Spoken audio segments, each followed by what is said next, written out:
E a igreja que nós devemos ser, ela é uma igreja bíblica. Eu particularmente gosto muito de falar sobre igreja. Eu amo falar sobre igreja. Eu tenho um prazer imenso em estudar sobre igreja, em pensar, conversar, tomar café falando sobre igreja. Minha esposa diz para mim, dá um tempo aí, né? É muita igreja. Mas a igreja do Senhor é algo como nós cantamos aqui, maravilhoso demais. Há alguém que disse em algum momento, em algum lugar, que a igreja é a mais divina das instituições humanas. Olha só que coisa interessante. É a mais divina das instituições humanas porque ela foi criada pelo próprio Deus e edificada, construída com pessoas. Então, por isso ela é humana, mas é divina. E esse tema ele é muito importante e pertinente para hoje, meus irmãos e minhas irmãs, porque nós estamos vivendo um momento como sociedade que nós talvez não temos experimentado ao longo de outras décadas ou de outras eras. Há um pensador, um sociólogo, o nome dele é Bauman, e ele fala acerca da sociedade ou da modernidade líquida. Não sei quantos irmãos já ouviram falar sobre isso ou já ouviram essa frase. Mas a ideia do Bauman é que esse mundo contemporâneo ele é marcado por uma instabilidade. Ele chama de sociedade líquida ou de modernidade líquida porque os líquidos eles são fluidos. Eles se adaptam, se amoldam aos receptáculos onde eles se encontram. Né? Se nós temos a água, por exemplo, ela vai ter o formato da garrafa onde ela está condicionada. Então ele trata essa sociedade com esse formato. É uma sociedade fluida que está em constante transformação, em constante adaptação. Ela é marcada por instabilidade, velocidade, relações frágeis. Vivemos momentos onde os relacionamentos eles se quebram com facilidade.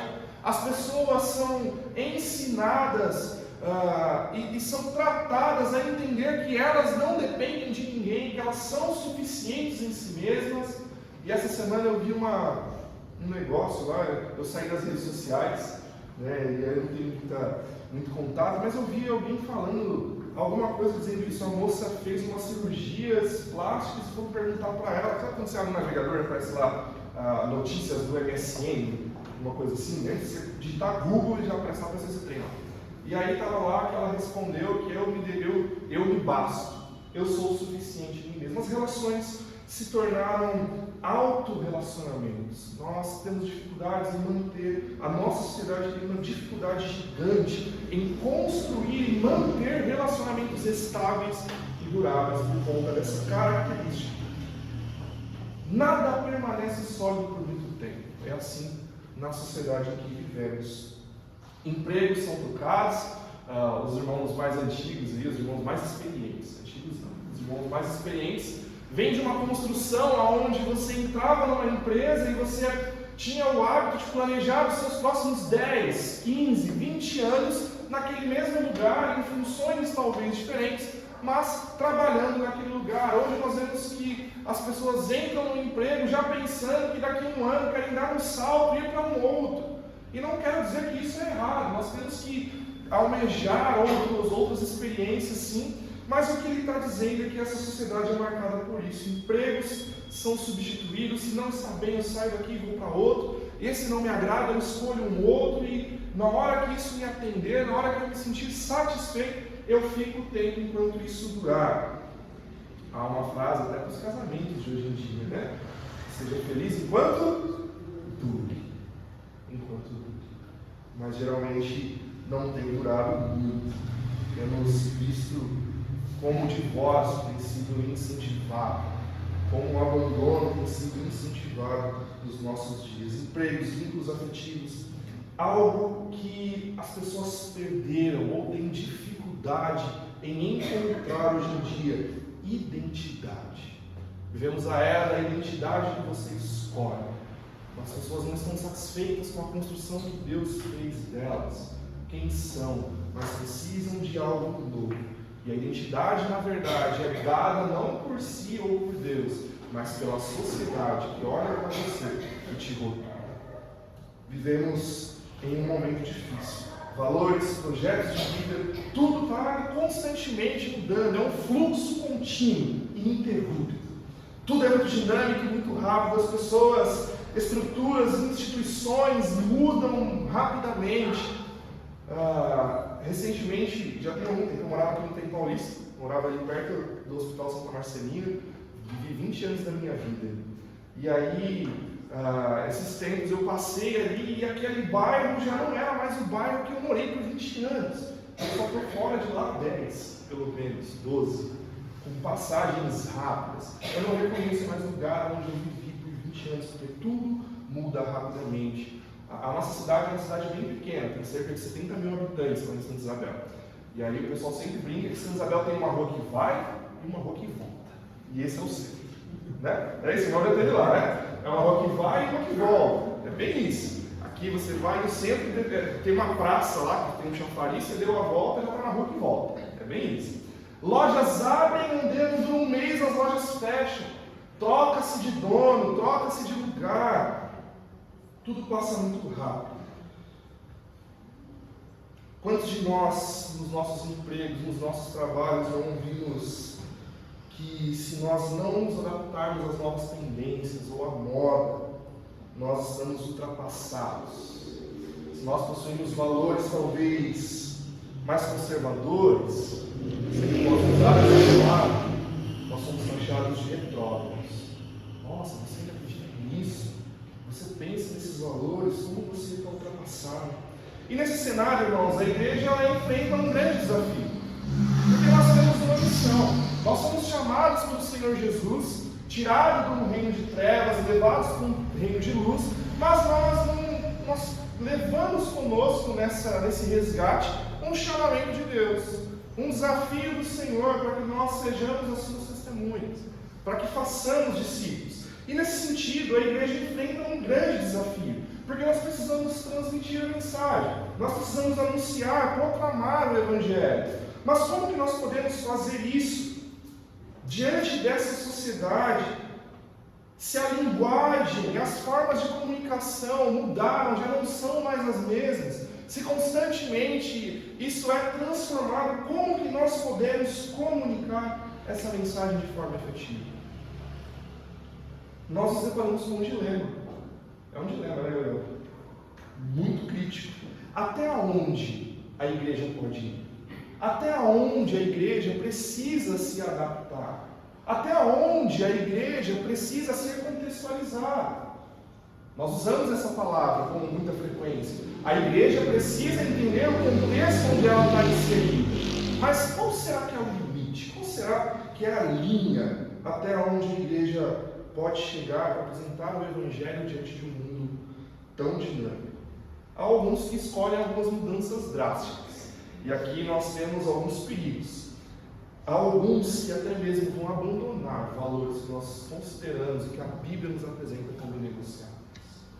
É diante desse cenário, diante desse mundo e dessa introdução tão longa que nós precisamos pensar qual igreja que nós devemos ser. Nessa sociedade líquida, nessa pós-modernidade líquida, qual é a igreja que nós devemos ser?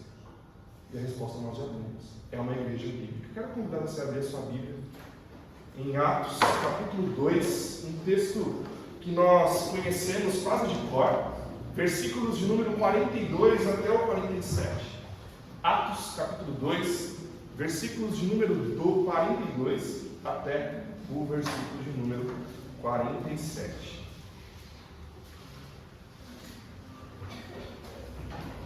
Minha versão é uma NVI. Você ajuda aí? Vamos ficar em pé? Vamos ler a palavra de Deus? Se você puder, aqueles que puderem, coloque-se em pé. Acompanhe essa leitura. O texto diz assim: eles se dedicavam ao ensino dos apóstolos e à comunhão, e ao partir do pão e às orações.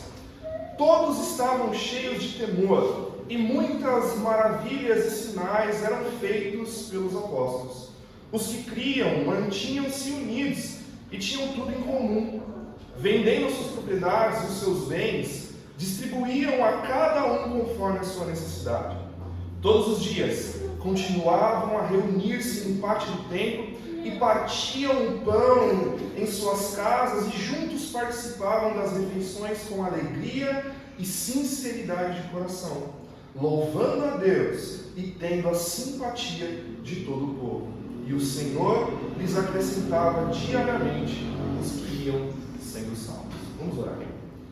Obrigado, Deus, por esse momento precioso, onde estamos falando acerca da Tua Palavra, pensando sobre a igreja que nós devemos ser. Que o Senhor fale aos nossos corações através desse texto, que o Senhor revele a nós quem nós precisamos ser diante desse mundo tão caótico, que o Senhor nos dê forças e ânimo para isso. Em tudo o nosso desejo, Pai, é que o Seu nome seja exaltado e glorificado. Nós te agradecemos, te louvamos e te pedimos que abra as nossas mentes, os nossos ouvidos e os nossos corações, para que essa palavra seja plantada, que ela cresça, frutifique para a glória do Senhor nas nossas vidas. Em nome de Jesus nós oramos e agradecemos. Amém. Você pode se sentar. Quero falar com os irmãos sobre uma igreja a igreja que nós devemos ser, essa igreja bíblica, mas eu quero falar com os irmãos pelo menos 5 aspectos ou 5 características dessa igreja bíblica que nós devemos ser diante desse texto que nós lemos. E a primeira característica de uma igreja bíblica, a primeira característica dessa igreja que nós devemos ser, é que essa igreja ela é fiel à palavra de Deus. O versículo que nós lemos, 42, na parte A, diz assim: e eles se dedicavam ao ensino dos apóstolos. Esse texto do Evangelho de Atos, eu gosto de dizer o Evangelho de Atos, porque apesar de não ser um livro do Evangelho, é o Evangelho sendo apresentado através dos apóstolos, dos discípulos, pelo poder do Espírito Santo. Então, aqui nós temos o livro de Atos como uma narrativa do Evangelho também, a continuação da obra de Jesus. Mas aqui no livro de Atos, no capítulo 1, capítulo 2 e capítulo 3, nós vemos o que é o primórdio do nascimento dessa que nós chamamos de igreja. Ao longo do Antigo Testamento e ao longo dos Evangelhos, nós vemos como o Senhor Jesus, como Deus separou o seu povo, escolheu um povo para ser referência de testemunho acerca da grandeza de Deus, de quem é esse Deus, de como esse Deus deseja ser adorado, do caráter divino, de sua santidade, de sua majestade. O desejo de Deus ao separar um povo não é simplesmente ter um brinquedo, ter como nós temos os nossos bonecos, os nossos legos, os meus filhos têm, né? Tem essas coisas lá. Deus não precisava disso, mas Deus queria mostrar a sua glória a todas as suas criaturas. Por isso Ele escolhe um povo, para que eles fossem um farol. E nós vamos ver que lá no livro de Isaías vai trabalhar muito isso, pelo menos a partir do versículo do capítulo 44, que haveria de vir alguém que seria a luz para todas as nações. Da onde Deus, ao prometer a Abraão uma descendência, um descendente que nós sabemos que é Jesus, no qual nele todas as famílias da terra são benditas, esse pequeno pseudo-grupo, que é um embrião da igreja, ele vai realmente nascer aqui quando nós temos o livro de Atos dos Apóstolos. É interessante nós notarmos que entre o final do Evangelho e o capítulo 2, nós temos uma transformação drástica na mentalidade e na personalidade dos discípulos. Jesus, ao ser entregado aos seus acusadores, ao passar pela morte, nós sabemos que os discípulos se dispersaram, cada um foi para um caminho, cada um apresentou algo, um negou, o outro fugiu, um se matou. Jesus precisou fortalecer a Pedro e dar um novo ânimo e significado ao seu chamado. Mas quando começa o Evangelho de Atos, depois que Jesus é levado aos céus, precisamos entender uma coisa: a ordem de Jesus naquele momento para os seus discípulos não é outra senão: olha, esperem em Jerusalém até que venha sobre vocês o Espírito Santo e vocês recebam o poder. E é esse poder do Espírito que virá sobre vocês, é que vai torná-los as minhas testemunhas. Jesus, ao longo do seu ministério, ao longo dos 3 anos de ministério, ele anuncia a sua palavra aos seus discípulos, ele caminha com eles, ensina muitas coisas, mas a autoridade para ser testemunha só vem quando o Espírito Santo desce sobre eles, aqui no livro de Atos. Podemos ver esse paralelo no capítulo 1, quando lá nos versículos a partir do versículo 12, nós vemos o primeiro discurso de Pedro. A primeira fala de Pedro não é aquele discurso que ele faz que 3.000 almas se convertem. Na verdade, ele toma a frente para dizer para os seus irmãos, para os seus amigos, seus companheiros de ministério, que eles precisavam escolher um 12º apóstolo. E ele faz ali um discurso que, no mínimo, nós podemos dizer controverso, né? Ele usa lá um texto que diz: olha, a palavra do Senhor diz que o seu lugar ficará vazio e ninguém o ocupará. Mas depois tem um outro texto que diz que outro ocupe o seu lugar. Então nós precisamos escolher o 12º apóstolo. Jesus não tinha desordenado fazer isso. Jesus não tinha dito: olha, eu vou subir aos céus, vocês joguem o dado aí, tirem no palitinho e quem for sorteado vai ser o 12º apóstolo. Foi mais ou menos isso que aconteceu. O Senhor já tinha um plano. Paulo já era o 12º apóstolo escolhido por Deus. Mas eles fazem isso lá, escolhem Matias, e nós não vemos nos evangelhos depois, na sequência de Atos, ou nenhuma carta de Matias, pelo menos. Nós esperamos que, ao longo da história, ele tenha sido alguém relevante. Sim, foi testemunha do Senhor, foi discípulo. Mas nós não vemos um registro bíblico acerca das suas ações. Depois, então, que o Espírito Santo desce sobre Pedro, nós vemos que ele prega, anuncia o Evangelho, as pessoas entendem e as pessoas começam, então, a se converter. Nós vemos o poder realmente agindo na vida de Pedro. Uma igreja bíblica é uma igreja que é fiel à palavra de Deus. Quando esse versículo 42 nos diz isso, está dizendo que uma igreja que é bíblica, se essa igreja é bíblica, ela precisa que a Bíblia seja a sua base. Ela precisa estar fundamentada em algo. E esse algo não pode ser outra coisa senão a palavra de Deus. O Salmo 119, nós não vamos ler os 150 versículos do Salmo 119, mas ao longo de todo o Salmo 119, se os irmãos pararem para analisar dos seus blocos, referente às letras do alfabeto hebraico, nós vamos ver que o salmista está falando algo acerca da palavra. Como a palavra ela é reta, como ela é justa, como ela é infalível, como ela é inerrável e como ela é preciosa e importante para que o Filho de Deus, para que o servo de Deus ande em retidão, para que o servo de Deus viva de forma a agradar ao seu Senhor. Se nós queremos ser uma igreja bíblica, nós precisamos que a Bíblia seja a nossa base. O texto do Salmo 119 vai dizer lá que a palavra de Deus, seus mandamentos, sua lei, são o que impedem as pessoas de se desviarem dos seus caminhos. Né? O versículo 9, se eu não me engano, do Salmo 119, como pode o jovem manter puro o seu coração? Né? E ele vai dizer, meditando, observando, guardando a sua palavra. E assim sucessivamente. A palavra de Deus, ela é boa, ela é justa, ela é perfeita, reta. Ela é a lâmpada para os nossos pés. Amém. E a luz para os nossos caminhos. Irmãos, uma igreja não pode ser bíblica se ela não amar a palavra de Deus. A igreja precisa amar essa palavra. Se a igreja não procura observá-la, se não procura conhecê-la, estudá-la e principalmente aplicá-la na sua vida, essa igreja, infelizmente, ela não pode ser bíblica. Nós precisamos disso. Como batistas que somos, nós acreditamos que a Bíblia, que as Escrituras, são a nossa única regra de fé e prática. Precisamos amar a nossa vida. Essa igreja primitiva que nós temos aqui em Atos, capítulo 2, ela perseverava na doutrina dos apóstolos. E o que é essa doutrina dos apóstolos?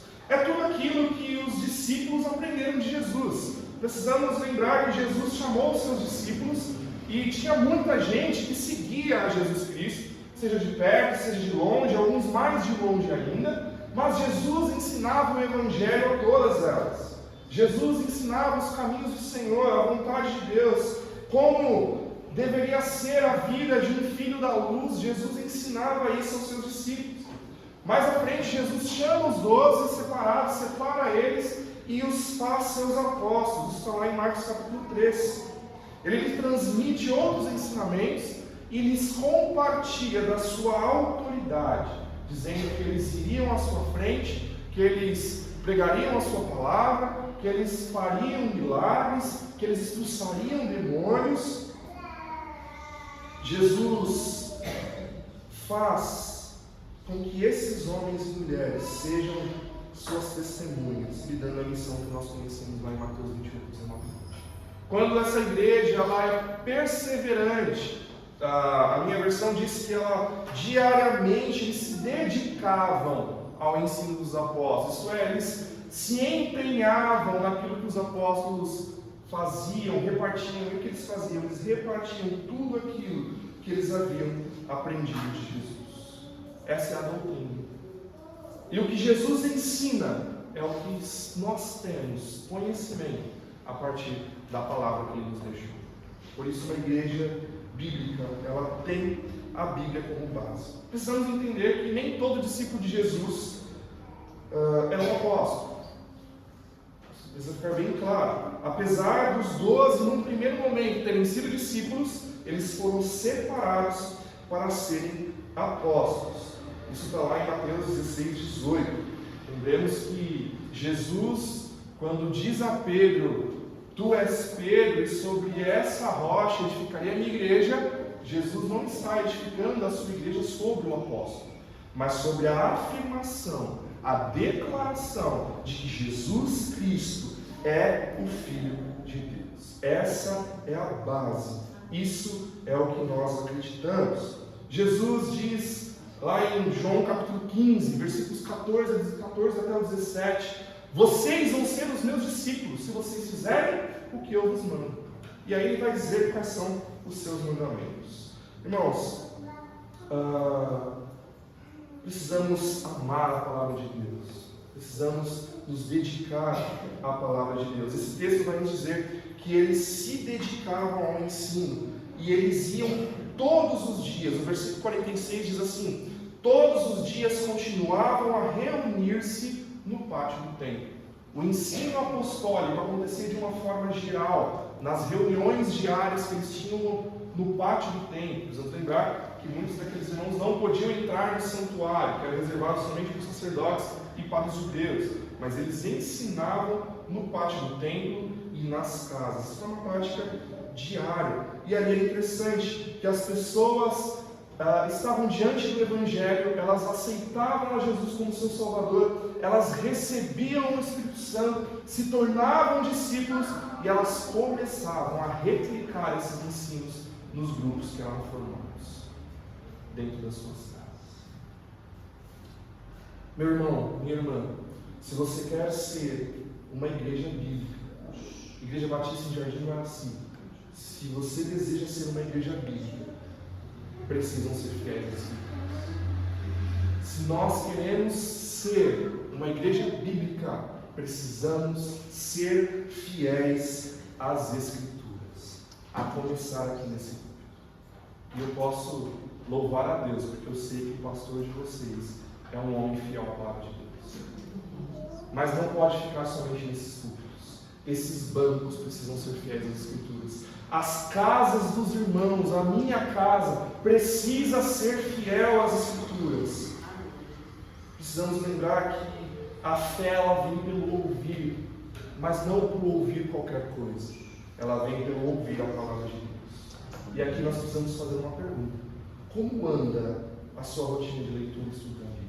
Como anda a sua dedicação à palavra de Deus? Você tem se alimentado dela com constância? Você tem sido fiel aos seus ensinamentos? Se queremos ser uma igreja bíblica, precisamos ser fiéis às Escrituras. A segunda característica, e eu tinha perguntado para o Gabriel quantas 2 horas eu tinha para pegar, né? Não vou passar muito, talvez 1h30, tá? Mas me aguentem aí. Eu esqueci de iniciar o cronômetro, vou iniciar agora, 40 minutos. A segunda característica de uma igreja bíblica, meus irmãos,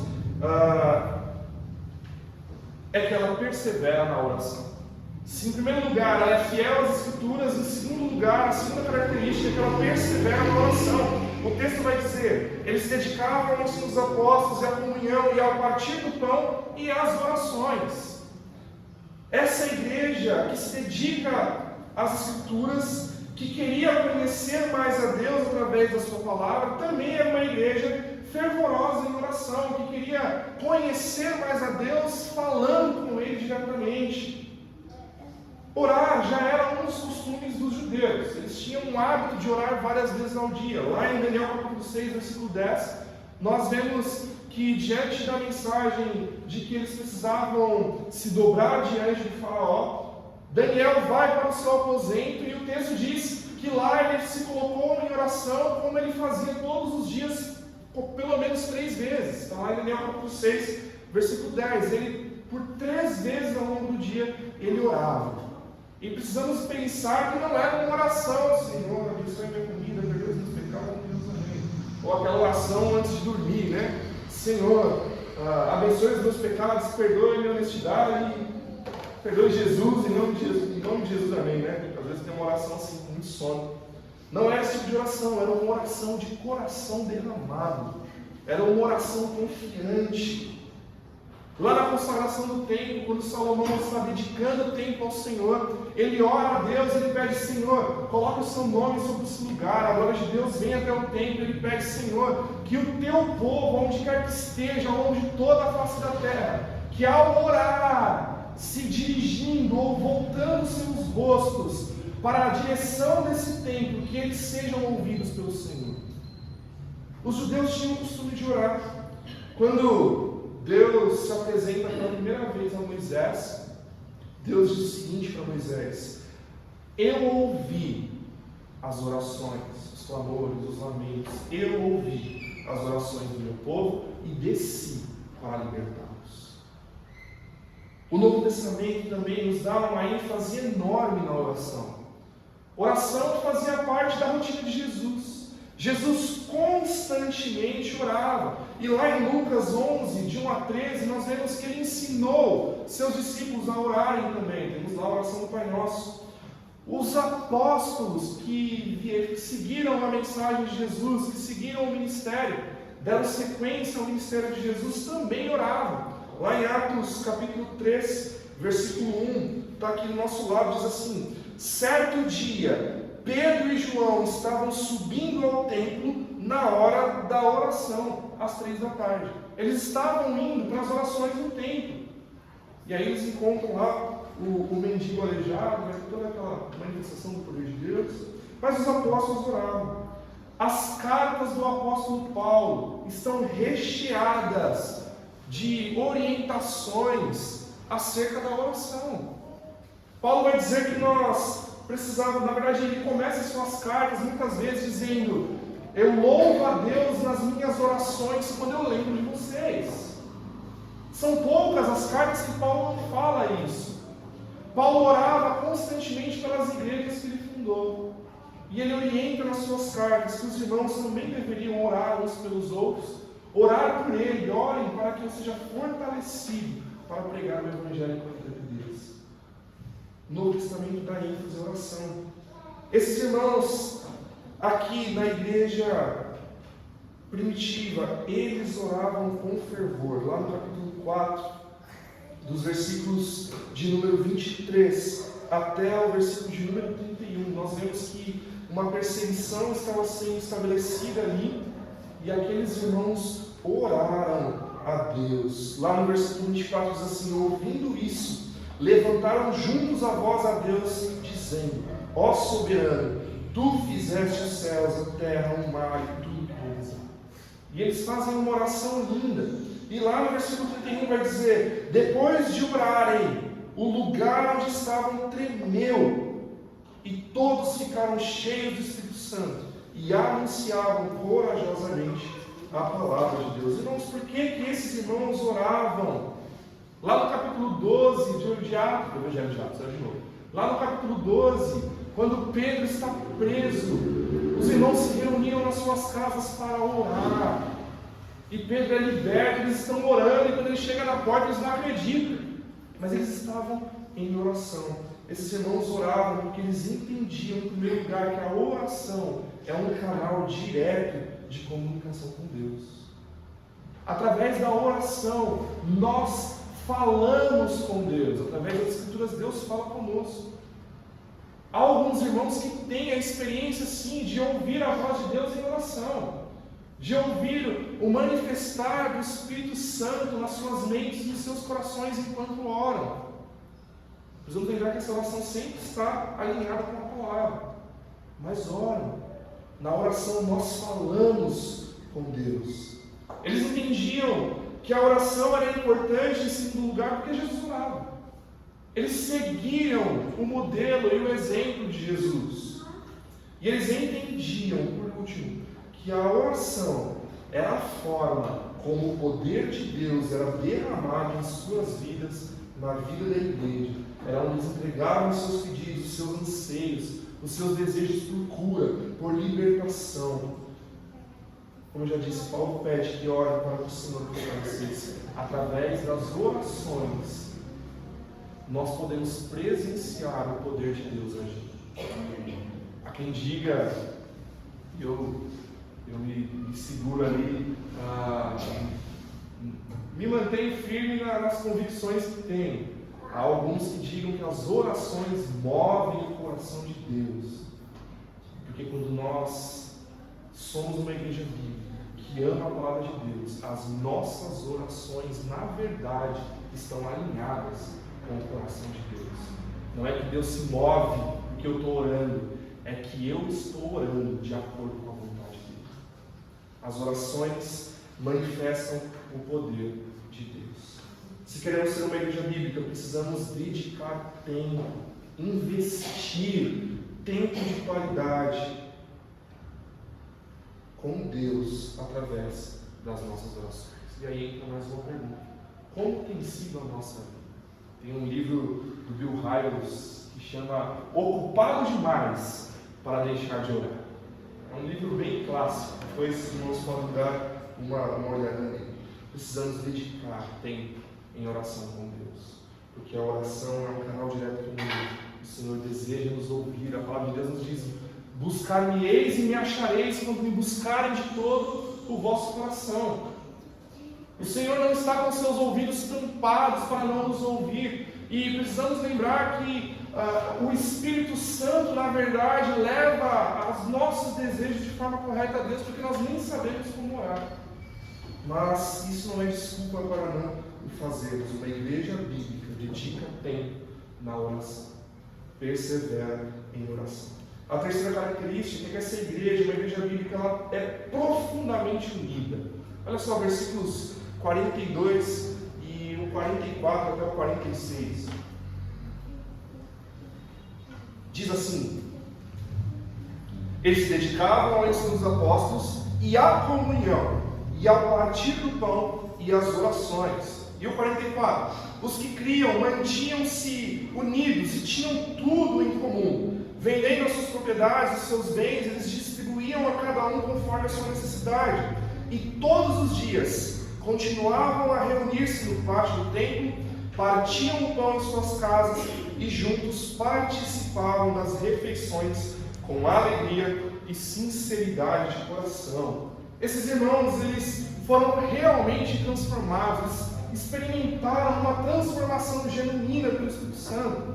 As suas mentes, os seus corações estavam de tal forma alinhados com a salvação que eles receberam, que eles olhavam uns para os outros e para a necessidade uns dos outros, e eles entendiam que aquilo que eles tinham deveria ser usado para o serviço mútuo, para que ninguém estivesse passando por necessidades.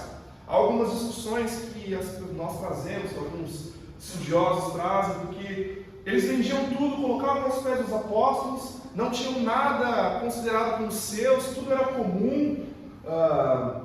Mas quando nós temos o avançar da história da igreja, nós vamos ver mais alguns capítulos à frente em Atos, que se fez necessário que Paulo recolhesse ofertas nas igrejas da Ásia para ajudar a resgatar os irmãos de Jerusalém que estavam passando por necessidades, porque eles haviam vendido tudo que tinham e consumiram provavelmente tudo que tinham.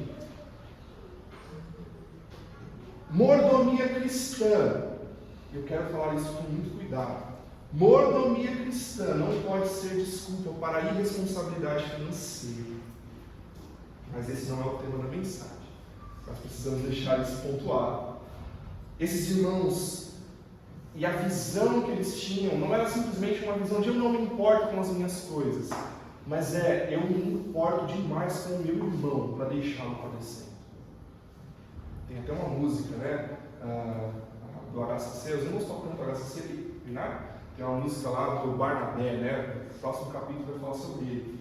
Ele vai falar, não fica bem, a gente passa bem em Eucaristia, né? Ainda mais que você sabe o que fazer e não se faz. Aí vai falar do Barnabé. Ele viu a necessidade e ele vendeu tudo que ele tinha e repartiu com os que estavam padecendo. Nós não precisamos vender tudo que temos, mas nós não podemos nos apegar mais ao que temos do que com as vidas que estão necessitadas. Esses irmãos, e é interessante, porque quando nós olhamos para esse capítulo 42, esse capítulo 2, aliás, nesses últimos versículos, geralmente nós sentimos uma inveja santa aqui, não é?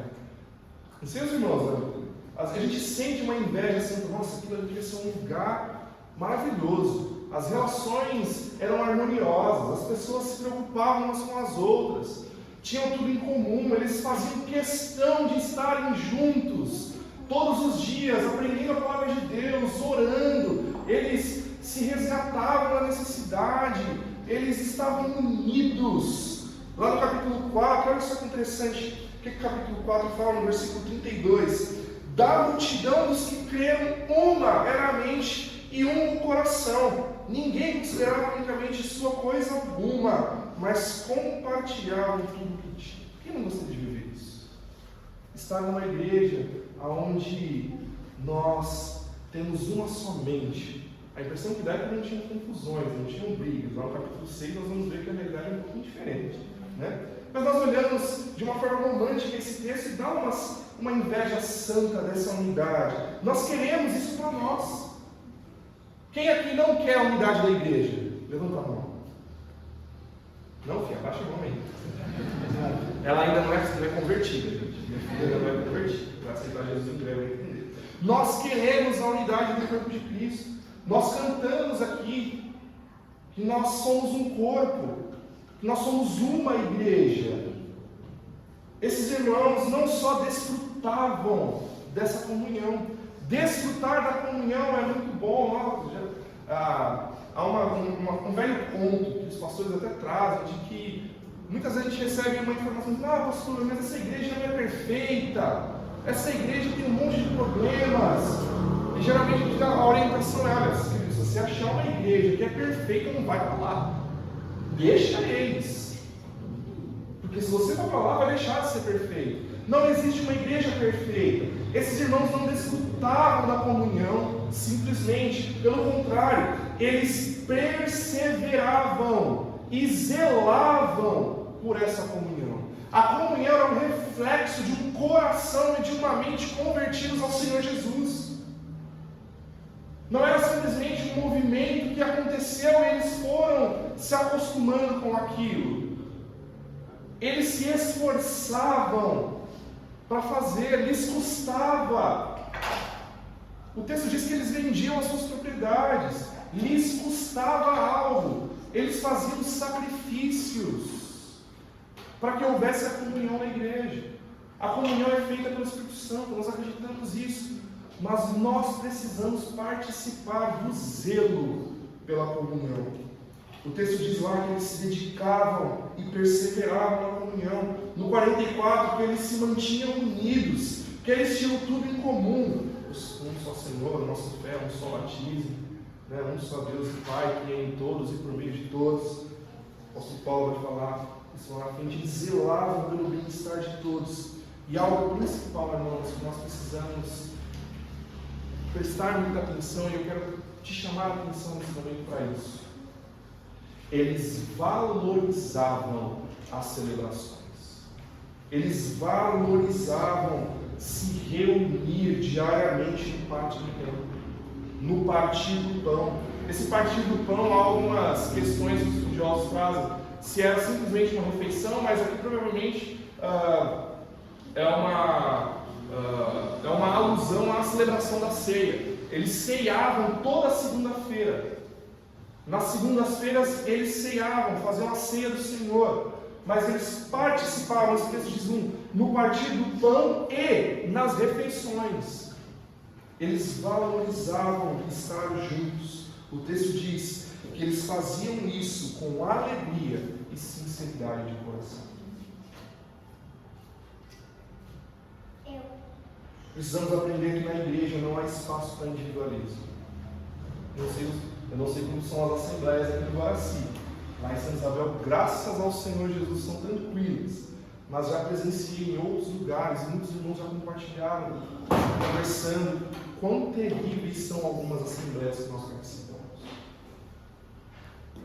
Porque a verdade é que nós queremos exteriorizar o que nós queremos, o que nós desejamos, o que nós individualmente pensamos do que a igreja tem que ser. Na igreja não há espaço para individualismo.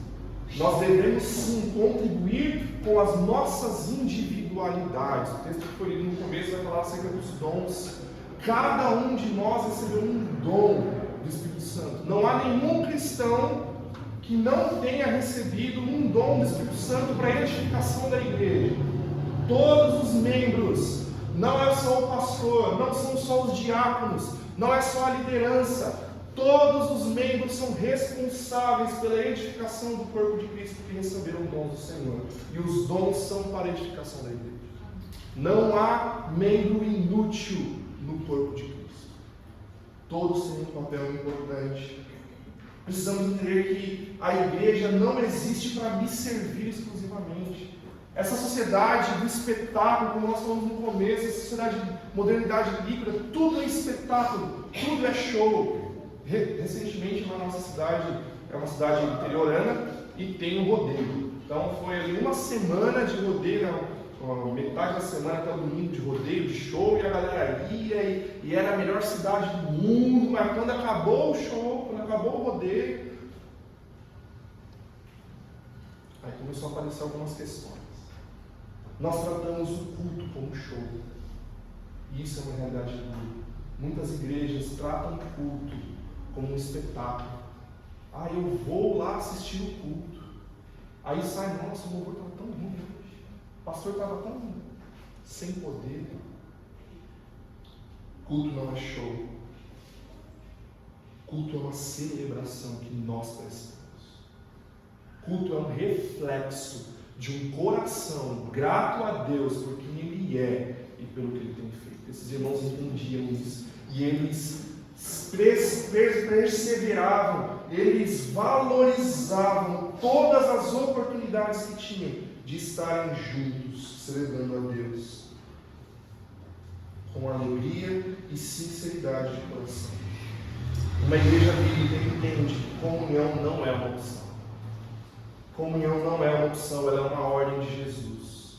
Lá em Hebreus capítulo 10, versículo 25, vai dizer: não deixei de congregar, como é o costume de alguns. Em João 17:11, esse é o versículo que nós usamos lá no começo do nosso ano, do nosso tempo. O Senhor ora ao Pai, pedindo que assim como Ele e o Pai são um, que nós sejamos um. Se Jesus ora pedindo isso a Deus, como que nós podemos tratar o culto como uma opção? Se eu não tiver nada legal para fazer, eu vou no culto. Os cultos de quarta-feira, as reuniões do PGM. Não sei se eu vou. Talvez eu tenha algo melhor para fazer. Culto, comunhão não é opção, é ordem do Senhor. Ele nos salvou para fazermos parte do seu corpo. Nós não somos vários corpos. Nós somos um corpo. Nós somos a sua igreja. Uma igreja de pessoas verdadeiramente convertidas experimenta uma união profunda, pois estão unidos profundamente com Cristo. Individualmente nós estamos unidos profundamente com Cristo, e Cristo está profundamente ligado com a sua igreja. Porque, meu irmão, minha irmã, Cristo não morreu por mim e não morreu por você. Ele morreu pela sua igreja, que somos nós. Nós não vamos para a eternidade sozinhos. Nós não vamos ter uma solitária lá no eterno, lá no paraíso, né? Lá em São Isabel tem uma funerária chamada Paraíso Eterno. Nós não vamos ter uma solitária lá na eternidade. Nós vamos ter uma casa cheia de lugares para os filhos de Deus. Nós somos uma igreja. A igreja é o seu corpo, a sua noiva. E o que nos une é o sangue do Cordeiro, o seu amor, a sua graça. Por isso, se queremos ser verdadeiramente uma igreja, se queremos ser uma igreja bíblica, precisamos desfrutar dessa comunhão. Mas antes, precisamos valorizar a comunhão e a unidade do corpo de Cristo. Você tem valorizado o corpo de Cristo? Você tem valorizado a igreja, as oportunidades que nós temos no nosso país, um país livre, de poder celebrar ao Senhor de portas abertas? Eu louvo a Deus pela sua vida que está aqui hoje. Sei que muitos estão trabalhando, mas gostariam de estar aqui. Mas existem aqueles que pensam, nossa, eu tenho outra coisa para fazer. Precisamos celebrar juntos em comunhão, orar e se dedicar para manter a comunhão da igreja. Precisamos fazer isso. Faltam mais duas características, eu vou terminar essa aqui e vou passar rápido, prometo. A quarta característica de uma igreja bíblica é que essa igreja ela teme a Deus e experimenta a sua presença. Versículo número 43 diz assim: todos estavam cheios de temor e muitas maravilhas e sinais eram feitas pelos apóstolos. O texto que nós lemos lá no capítulo 4, versículo 31, diz que eles oraram, o lugar tremeu e todos ficaram cheios do Espírito Santo, anunciando corajosamente. Temor. A palavra de Deus nos fala lá em Provérbios capítulo 9, versículo 10, que o temor ao Senhor é o princípio da sabedoria. Essa igreja temia a Deus, pois resgatados por Cristo, cheios do Espírito Santo, eles olhavam para o Senhor e entendiam quem Deus era. Eles entendiam que Deus não era simplesmente um gênio da lâmpada para satisfazer os seus pedidos. Eles entendiam que o Senhor era o Todo-Poderoso, o Criador dos céus e da terra, aquele que está sentado acima dos céus, que o universo é o seu trono e que a terra é o descanso dos seus pés. Eles entendiam que Ele era a autoridade maior, o Senhor, o justo juiz, e eles temiam ao Senhor. A palavra hebraica e o grego traz duas traduções para temor, que é medo, mas temor também pode ser honra e respeito. Eles honravam ao Senhor. Os discípulos estavam cheios de temor porque eles viam o agir de Deus. É impossível para nós nos mantermos tranquilos quando nós vemos o poder de Deus agir. Eles experimentavam a presença do Senhor através dos milagres, dos sinais e as maravilhas que eram feitas naquele lugar.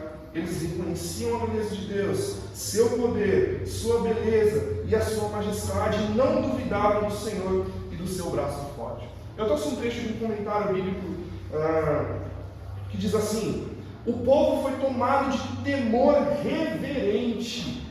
Um temor reverente não é um medo excludente. Quando eu tenho medo de alguém, eu quero fugir da presença dele, eu não quero ficar ali. Mas um temor reverente é um temor que nos faz chegar mais e mais perto de Deus.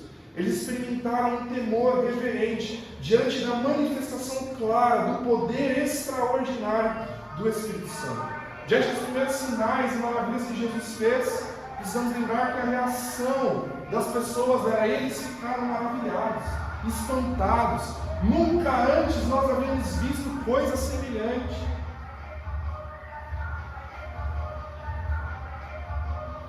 O coração dos cristãos calou-se e aquietou-se. Sua alma se encheu de espanto ao ver os apóstolos realizarem muitos prodígios e sinais. Prodígios eram milagres que provocavam espanto e maravilhas.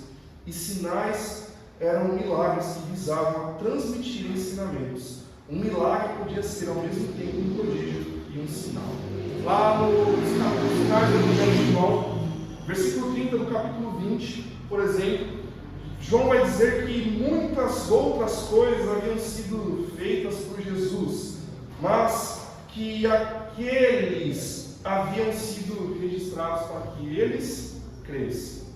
Os sinais eram feitos como um testemunho do poder de Deus. Lá em Hebreus capítulo 2, versículo 4, o texto diz: Deus também deu testemunho dela. E lá no versículo 2, versículo 3, ele está falando sobre a mensagem, sobre o Evangelho.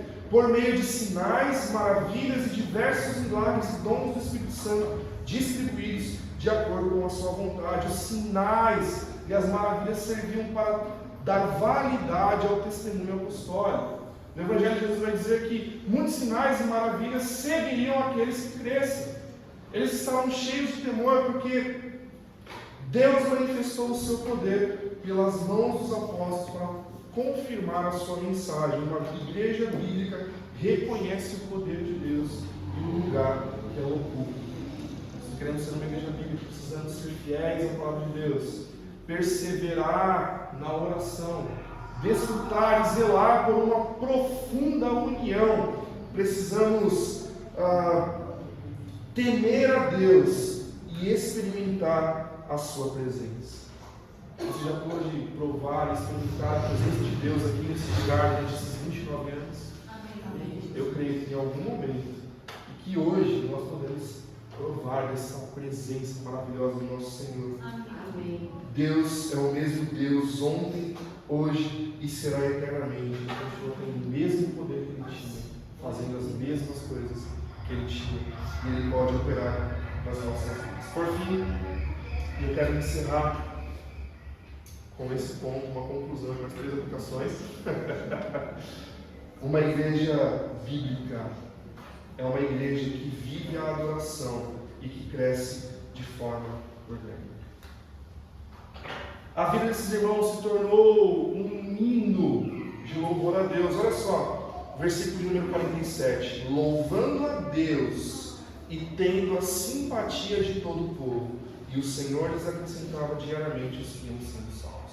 Eles ouviam a palavra do Evangelho. Eles aceitavam o Senhor Jesus como o Senhor das suas vidas. Eles tinham as suas vidas transformadas. Tornavam-se discípulos de Jesus através dos ensinamentos dos apóstolos. Perseveravam na fé, na doutrina. Eles perseveravam nas orações, estavam nos estudos no templo, eles adoravam estar juntos, eles amavam a companhia uns dos outros, serviam uns aos outros com singeleza, sinceridade de coração e com alegria, e juntos eles louvavam a Deus. A vida deles havia se tornado um hino de louvor e um salmo de gratidão, porque haviam sido libertos do poder das trevas e transportados para o reino do Filho de Deus.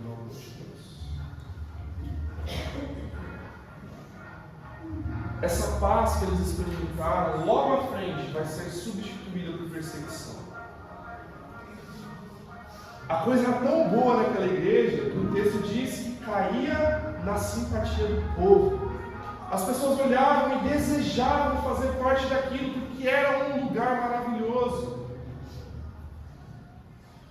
Eu sei que é o desejo do coração dos irmãos que as pessoas que estão ao nosso redor, aqui nessa rua, olhem para essa casa e desejem estar aqui, percebendo o quão maravilhoso é esse lugar. Mas para isso, a vida dos irmãos, a vida dessa igreja precisa ser uma vida de adoração. Adoração constante, como eu disse, culto não é show, é resposta de um coração grato a Deus. Quando nós temos a manifestação de Deus no Monte Sinai, olha só que interessante. Deus havia ordenado a Moisés que santificasse o povo, que ele se apresentaria ao seu povo, ele se relacionaria de forma presencial, eles estariam na presença de Deus. E aí ele fala, olha, trace limites ao longo do monte, eu vou descer e aí nós vamos celebrar. O povo resolve ficar à distância. E o que eles fazem? Um culto. Eles prestaram uma celebração, cultuaram a Deus, fizeram sacrifícios, fizeram ofertas, porque Deus havia descido e estava presente. Irmãos, Deus está aqui agora, é por isso que nós estamos cultuando. Deus está nessa igreja há 29 anos, é por isso que nós separamos esse fim de semana para festejar, para celebrar. Culto é festa. As nossas vidas devem ser uma vida de festa. Passaremos por dificuldades? Passaremos. Preguei no último domingo na nossa igreja, em Isaías capítulo 43. E capítulo 43 de Isaías tem um versículo lá que vai dizer: ainda que você passe pelas águas, elas não te encobrirão, se os rios não te afogarão, se você passar pelo fogo, ele não te queimará, as brasas não vão pegar em você. E aí no versículo 5 do capítulo 43 diz assim: não tema, porque eu sou contigo. Nós precisamos celebrar, porque Deus está conosco em toda e qualquer circunstância das nossas vidas. A vida da igreja ia mudar daqui para frente, porque eles seriam perseguidos, eles seriam espalhados, porque Deus tinha um propósito nisso. Vocês vão ser as minhas testemunhas em Jerusalém, Judéia, Samaria e os confins da terra. E agora estava chegando a hora de alcançar os confins da terra. Mas a vida deles se tornou uma vida de celebração. Uma igreja bíblica entende que tudo não é show, espetáculo a ser consumido, mas é a resposta de um coração transbordante de gratidão a Deus por quem Ele é e por tudo que Ele tem feito. Você tem festejado? Você tem celebrado ao Senhor? Quando o nosso time rolou a Copa, e aí Copa é sinal de comunhão. Vai para casa do parente, vai para casa da família. Os primeiros jogos a gente fica meio sete. Aí depois que passou ali umas fases de grupo, todo mundo já começou a sacar uma camiseta, uma bandeirinha foi aparecendo aqui, né, um outro mais ali, todo mundo começou a brincar gol. A alegria do pobre durou pouco, né? Perdemos. Mas nós festejamos, nós fazemos churrasco, no aniversário nós queremos assar carne, nós fazemos bolo, no aniversário do meu cunhado, cantamos um parabéns ali. Nossos cultos deveriam ser celebração. Toda a nossa vida deveria ser uma vida de festa ao nosso Deus, por quem Ele é e por tudo que Ele tem feito. Concluindo, irmãos, diante de uma sociedade então em constante mudança, sem valores, sem raízes, com uma identidade inconstante, a igreja enfrenta o grande desafio de ser uma igreja contextual sem perder a sua essência. Podemos contextualizar a forma, mas não podemos abrir mão da essência, da base. Precisamos ter consciência e convicção de quem é. A igreja precisa ter consciência e convicção de quem é e de como precisa se manter uma igreja bíblica. E a igreja que devemos ser, ela é uma igreja bíblica. Podemos ser contextualizados, atuais, mas temos que ser uma igreja bíblica, a igreja que permanece, que persevera, que não olha para trás, que não fica no meio do caminho. A igreja contra a qual as portas do inferno não prevalecerão, ela é uma igreja bíblica. Ela é uma igreja bíblica. As suas características são que ela, em primeiro lugar, é fiel à palavra de Deus, persevera na oração, em segundo lugar, possui uma profunda união e comunhão, teme a Deus e experimenta a sua presença, e vive uma vida de adoração contínua, crescendo de forma orgânica. Uma igreja bíblica, ela cresce de forma orgânica, porque ela é uma igreja cheia do Espírito Santo, e ela se torna uma igreja relevante, onde quer que ela esteja. E esse é o meu desejo para a Igreja Batista em Jardim Graça. Que seja uma igreja bíblica. 3 aplicações para finalizarmos, irmãos. Alguns desafios para nós, então. Em primeiro lugar, não dá para ser uma igreja bíblica se nós não formos verdadeiros discípulos de Jesus. Isso é um fato. Para sermos uma igreja bíblica, precisamos ser verdadeiros discípulos de Jesus. Só o verdadeiro discípulo de Jesus pode se manter fiel às Escrituras, perseverar na oração e tudo que nós já falamos. E para ser verdadeiro discípulo de Jesus, tem uma condição que é inegociável. Jesus era cercado por pessoas, uma multidão que ia onde ele estava, assistia, mas estava sempre à distância. Esses não eram os discípulos de Jesus.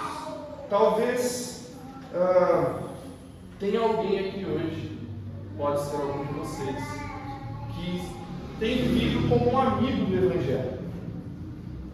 Se identifica com esse lugar, frequenta, talvez é um amigo da igreja, do pastor Gabriel, do Beto, dos irmãos mais antigos, mas que até hoje não assumiu um compromisso com o Senhor Jesus. Não dá para ser uma igreja bíblica se não for verdadeiro discípulo de Jesus. E se você quer fazer parte dessa igreja, que é uma igreja bíblica, Hoje você tem a oportunidade de entregar a sua vida a Jesus Cristo. Então, se você está nessa condição, eu quero desafiar a fechar os seus olhos, a orar e a entregar o seu coração a Jesus, dizendo: Senhor, vem fazer morada em mim. Eu quero ser seu, eu quero me tornar um dos seus discípulos. Eu quero ter a minha vida transformada como aquelas pessoas lá na igreja primitiva foram transformados e experimentaram tudo aquilo que nós já falamos. Em segundo lugar, segunda aplicação. Irmãos, os discípulos de Jesus se parecem com o seu mestre. Não dá para ser discípulo de Jesus fingindo. Os discípulos de Jesus se parecem com o seu mestre, obedecem os seus mandamentos, são fiéis ao Senhor e amam a sua palavra. Por isso, não negocie, não abra mão e não negligencie a palavra de Deus. Da mesma forma, não abra mão de ter um tempo de qualidade com o Senhor através das orações. Se você tem se deixado levar pela correria da nossa vida, pelo dia que nós passamos, pela pressão que sofremos no mundo, eu quero te desafiar a orar ao Senhor, a baixar a sua cabeça, fechar o seu olho e orar ao Senhor, pedindo perdão por estar negligenciando o seu tempo com Deus. Uma igreja só pode ser vida se nós formos fiéis às Escrituras, perseverarmos na oração. Precisamos disso, porque é isso que nos faz crescer espiritualmente. E por fim, eu quero dizer para a Igreja Batista do Jardim Guaraci como um todo: você é esperançoso, Gabriel. Isso é lindo.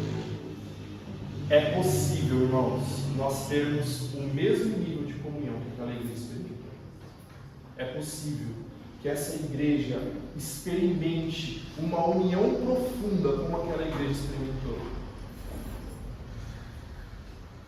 Mas é preciso que nós tenhamos disposição para fazer as mesmas coisas que eles. Valorizarmos uns aos outros, o tempo de comunhão, valorizarmos as nossas reuniões, obedecer ao Senhor que nos diz: amem uns aos outros, obedecer as Escrituras que diz: orem uns pelos outros, suportem e carreguem os fardos uns dos outros, compartilhem a carga. Precisamos olhar para as oportunidades que temos de estar juntos, dos cultos que essa igreja desfruta, e olhar para aquilo com amor. Eu tinha um mestre, esse meu mestre, eu praticava taekwondo, e ele falava sempre para a gente assim: valorize o seu dia de treino, porque pode chegar um dia que você vai estar no hospital e você não vai poder vir treinar e você vai sentir falta. Valorize os cultos da sua igreja, porque pode chegar um dia que você seja incapacitado de vir e isso vai te fazer falta. Nós podemos desfrutar a mesma comunhão, porque o Espírito Santo que agiu lá, o Espírito Santo que mora em mim, mora em você. Por isso nós podemos viver isso hoje. Somos um só povo, um só corpo. Nós somos a igreja do Senhor. Que possamos, irmãos, verdadeiramente, então, ser uma igreja. Amém? Amém. Chama o pastor Gabriel. Glória a Deus.